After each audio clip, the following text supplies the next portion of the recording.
Okay guys, so good afternoon sa inyo lahat, no? J Motors TV. Yan, nandito tayo sa FKM Imus branch.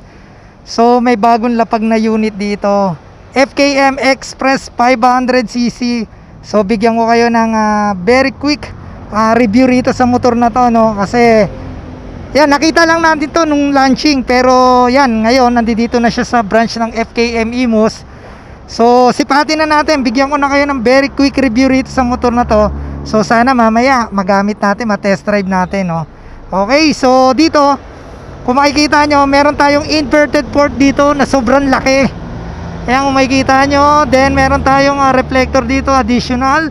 Then yan, naka-spoke rim tayo, naka-tubeless tire. So ang laki ng disc brake, tingnan nyo naman kung gaano kalaki, diba? 120/70 ZR17 yung size ng gulong. Then ano pa ba? Wala akong masabi rito, napakaganda. Ito yung kanyang tapalodo, napaka-stylish. Then yung kanyang radiator nandiyan dyan. Then sa ilaw naman, ito yung kanyang ilaw. Ayan, so may daytime running light tayo rito. Then ito yung kanyang turning signal. Ang liit lang, no, yung kanyang turning signal. Then yun, naka LED tayo dyan. Subukan na natin. Yan, okay. So ayan yung kanyang daytime running light. Okay, so liwanag din, no. May nakalagay pa, parang northeast, southwest, diba? May nakalagay, may letra. Okay, so dito naman tayo banda. Yung kanyang ilaw, no, parang may kukumpara mo sa CB650, kung di ko nagkakamali, ganyan. Okay, then dito naman meron tayong adjustable lever dito. Then may passing light tayo, eto natin. Ayun, passing light. Okay, so dito yung kanyang hazard light, meron tayo dyan. Pag pinindot mo, yan, naka-hazard tayo dyan, kita ba? Okay, yung kita naman yung kanyang hazard light. Okay, then dito high and low turning signal, very basic lang naman. So ito yung kanyang panel, kita ba? Yan yung kanyang panel. So round shape, napaka-forma, may nakalagay na ABS. So halos lahat nandiyan yan na. Lahat ng detalye ng motor nyo, nandiyan dyan lahat. Okay, so ito yung kanyang pinakasusi. Ayan, ito yung kanyang pinaka-key. So ang ganda rin ng kanyang susi, no? Hindi naman siya ganun kalaki, tama-tama lang. Then may nakalagay rito na FKM. Ayan, alright. Ayan, okay. So stable lever tayo. Ito yung kanyang side mirror. So rounded side mirror siya. Yan yung mga uso sa mga big bike. Okay, so ito yung kanyang tangke. So mamaya iano natin yung full specification ng motor na to. So sa ngayon, kung ano lang yung makita natin in close in person, ika nga nila, meron tayo ditong Express na sticker 500. Then may emblem tayo rito ng FKM, very basic lang naman. Then yung kanyang upuan, so malambot kasi yung pormahan nito ganito kasi copy racer nga siya. Then dito meron kayong hawakan dito. Siyempre pag ina-atras niyo yung motor, pwede rin kayong humawak dito Alam ko pwede yan, ha. Okay guys. Then ayan yung kanyang tambucho. Ganyan yung itsura ng kanyang tambucho. So mamaya isa sound check natin yan. Okay. Then ito yung kanyang panglikuran na gulong, 160/60, tama ba? 17. So laki rin ng gulong. Naka tubeless tayo dyan, naka ABS.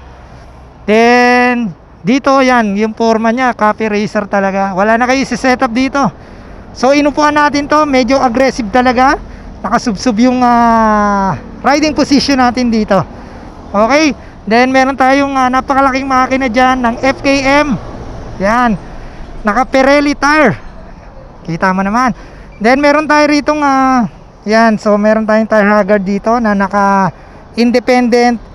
Yan, andito yung pinaka niya. Ito yung pinaka niya, turning signal niya nandito. So subukan natin, pailawin natin yan. Pailawin natin. Yan guys, so kita ba? Okay, so kita naman, ayan yung kanyang hazard light. Tapos ito yung kanyang ilaw, no, tail light. So naka LED tayo dyan. Okay, so mamaya i-start natin to para marinig nyo yung kanyang sound check. Okay? So yun, bigay ko sa inyo yung full specs na yun to, para mas ma-appreciate natin yung motor na to. So mamaya pag pinayagan tayo, hopefully sana ma-test drive natin, no? Pag natin makalimutan, may charger pala rito, guys. Dito may charger. Yan, alright. Okay guys, so isa sound check natin. Subukan natin i-start. Start natin.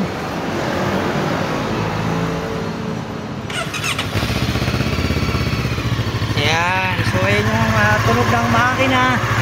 Then yung tunog ng tambucho, guys. Ayan, so revolution natin konti, no?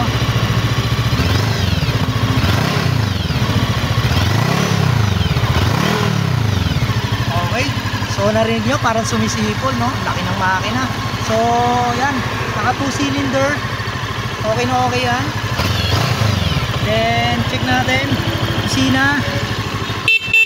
So lakas din ng busina, no?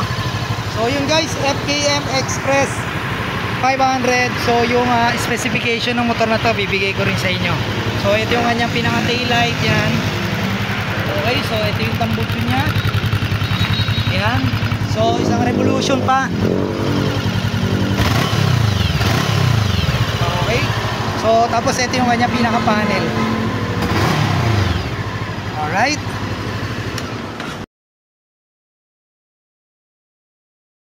Okay guys, so para naman sa engine displacement ng motor na to, meron tayong 500cc parallel twin cylinder, 8 valve liquid cool, at ito ay naka DOHC.